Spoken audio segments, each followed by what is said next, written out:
Boa noite para você, Edmundo. Tá bem, cara? Como é que estão as coisas? Tudo bem, Gui. Tudo ótimo, graças a Deus e você. Espero que sim.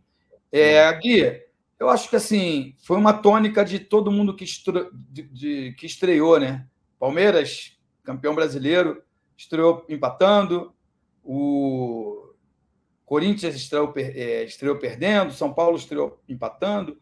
Apesar do Vasco ter estreado de verdade no sábado e também empatou com o Madureira, ontem só acho que 2 ou 3 titulares dos reforços recém-chegados, e acho que é muito pouco.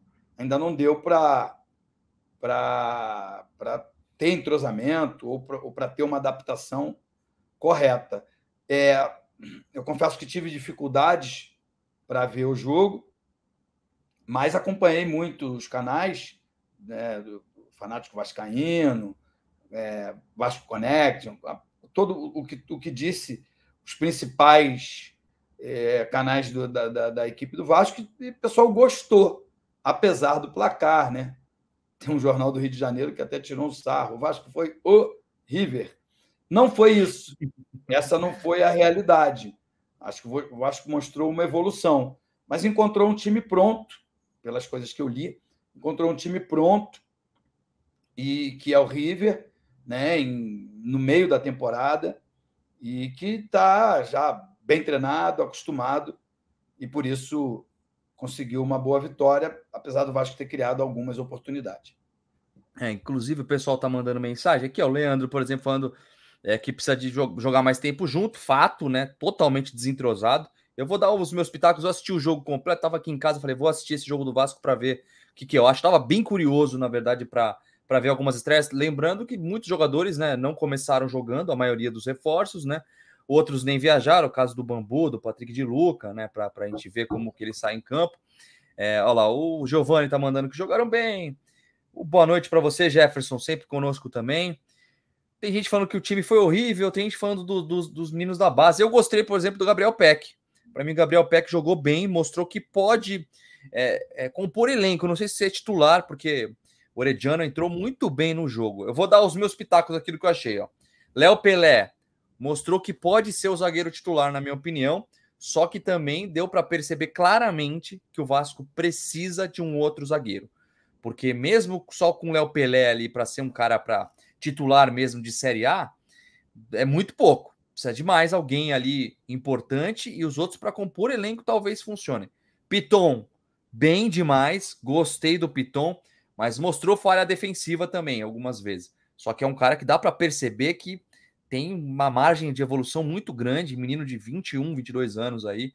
Agora, lateral direito, Pumita, bom demais, rápido, vai bem na marcação, dá para perceber que tá desentrosado, mas vai bem na marcação. O Jair, depois que entrou muito bem. Puta, vai tomar conta da posição, claramente. E sai pro jogo bem, né? E assim, é o que eu tava assistindo pela Cazé TV, o pessoal tava falando. Pessoal, o Vasco tá jogando bola, vocês acreditam nisso? O Vasco tá jogando bola, que coisa. Porque 3-0 foi exagero, cara. Não era para ter sido 3-0. Inclusive, nos 15 primeiros minutos de jogo, o Vasco muito acima do River.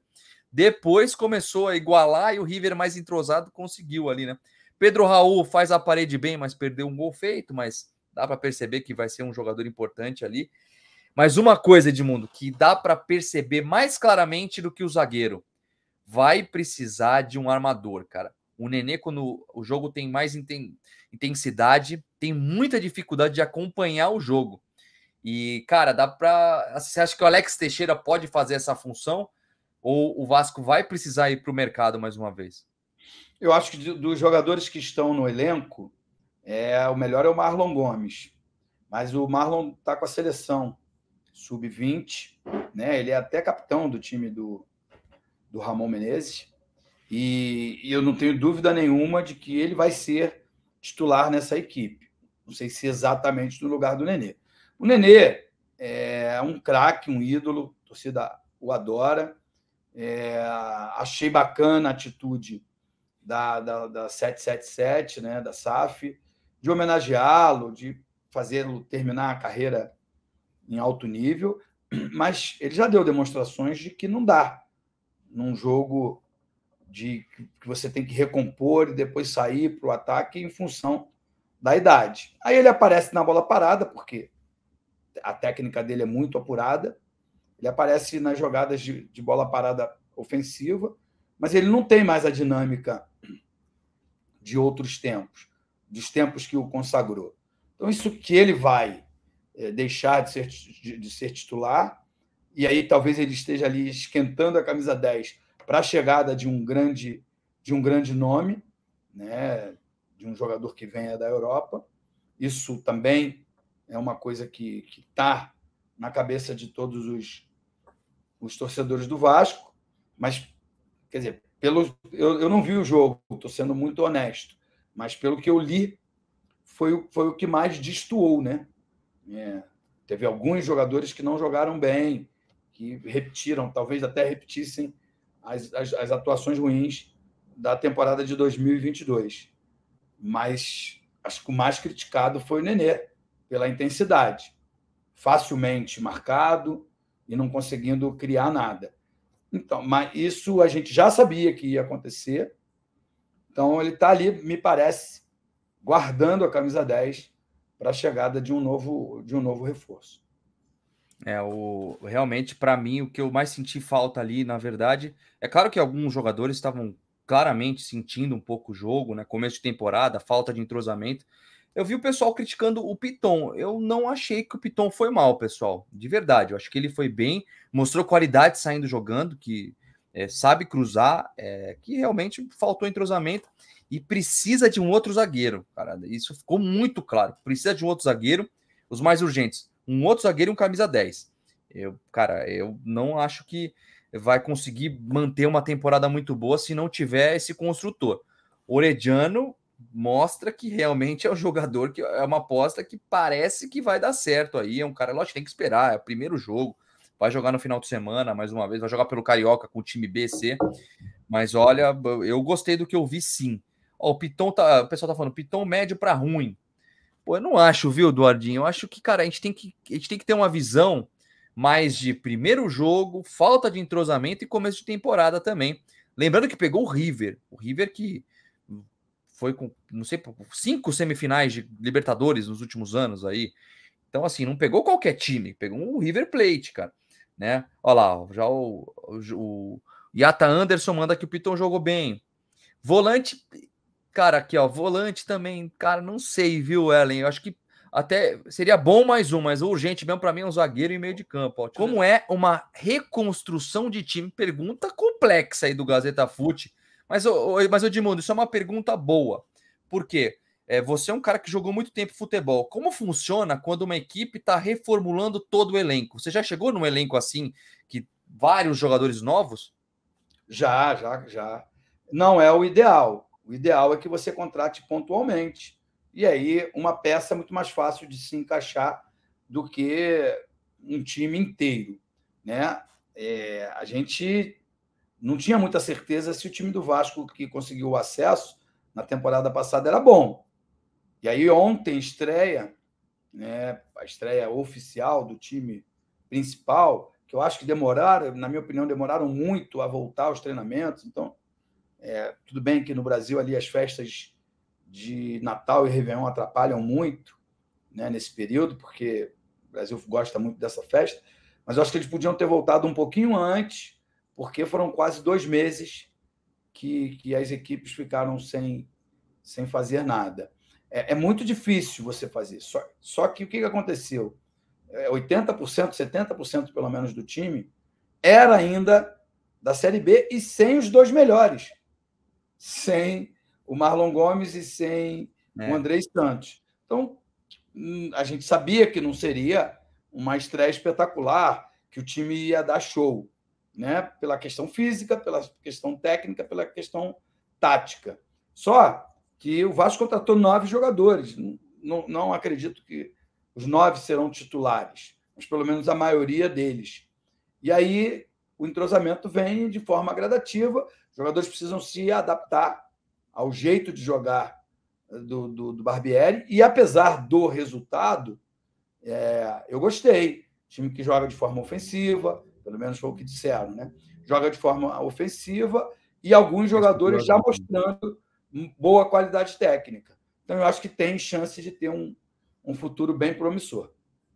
Aí o pessoal tá perguntando como acelera entrosamento, é só jogando, né? Entrosamento não tem segredo, né? É tempo, né, Edmundo? Não tem como você acelerar esse processo.